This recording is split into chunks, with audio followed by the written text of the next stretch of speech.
డొక్కా సీతమ్మ మధ్యాహ్న భోజన పథకాన్ని మంత్రి లోకేష్ ప్రారంభిస్తున్నారు. లైవ్ లో చూద్దాం.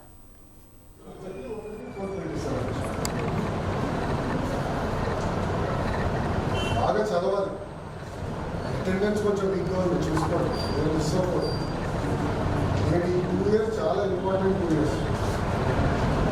2 years కానీ ఫోకస్గా చదువుకోవాలి, ఒకరు అండగా నిలబడాలి, చదువు కూడా ఎంజాయ్ చేసుకోవాలి. ఎక్కువ స్ట్రెస్ కూడా ఫీల్ అవుతుంది. ఈసారి inter second year last time overall pass percentage 64% వచ్చింది. అందరి చేతుల్లో, నా భవిష్యత్తు మీ చేతుల్లో. మీరు సరిగా చదవకపోతే నాకు మార్కులు వేస్తారు. పిల్లలు సరిగ్గా చదవట్లేదు, మీకు మార్కులు తగ్గిస్తే నాకు తగ్గిస్తారు. నా భవిష్యత్తు మీ చేతుల్లో, బాగా చదవాలి. ఇంకా ఫీడ్బ్యాక్ ఉంటే ల్యాబ్స్ చెప్పారు, క్లాస్ రూమ్స్ గురించి చెప్పారు, ప్లేన్స్ గురించి చెప్పారు, కాంపౌండ్ వాళ్ళు చిన్న మీరు కాంపౌండ్ వాళ్ళ గురించి చెప్పి నేను చూస్తున్నాను. ఇంకేముందా మీ సైడ్ వచ్చి ఫీడ్బ్యాక్? నా సైడ్ నుంచి ఒక రిక్వెస్ట్ స్పీచ్లో కూడా మారుతాయని, మీరందరూ డ్రగ్స్కి దూరంగా ఉన్నారు.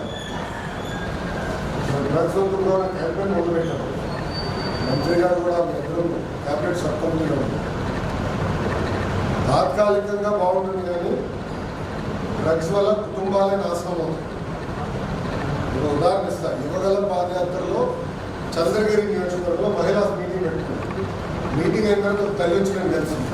ఆ తల్లికి 3 అమ్మాయిలు. పెద్ద పాపని గంజాయికి బాధ్యత చేసి శారీరకంగా 30 రోజులు వాడుతున్నారు. డ్రగ్ పెట్టేసి 30 రోజులు 3 బాబులు. ఆ మరోసారి వచ్చి అడిగింది, మా పాపని సిఎంసి వెల్లూరు పంపిస్తాను, డీలక్షన్ సెంటర్ని సహాయం చేయండి, మాట సహాయం పడుతుంది.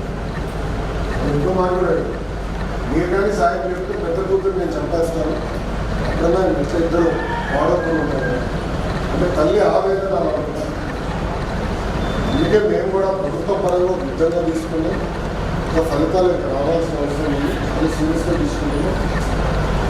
ఈ సినిమా మన థియేటర్కి వెళ్తే ఒకడు వస్తాడు, ఫస్ట్ యాక్టర్ ముందు ఎవరు వస్తాడు, తగ్గుతూ ఉంటాడు, ముఖేష్ ఇలా నవ్వుతున్నాడు. ముఖేష్ వస్తాడు. డ్రగ్స్ తీసుకుంటే ముఖేష్ గారు దారుణ పరిస్థితి వస్తుంది. మనకే కాదు కుటుంబం మొత్తం ఇబ్బంది. ఎందుకో క్యాంపెయిన్ తీసుకున్నాం, డ్రగ్స్ పెట్టుకోవాలి, మీరందరూ కూడా మాట్లాడుకోవాలి, డిస్కస్ చేయాలి. చుట్టుపక్కల కూడా చేస్తుంది, మాట్లాడాలి, కాపాడు. బాధ్యత మీ పైన. You are the future of the state. అందుకే నేను అందరికీ ఓకేనా, ఆల్ ది బెస్ట్. బాగా చదువుతారు, తొందరలో ఇబ్బందులు వస్తున్నాయి.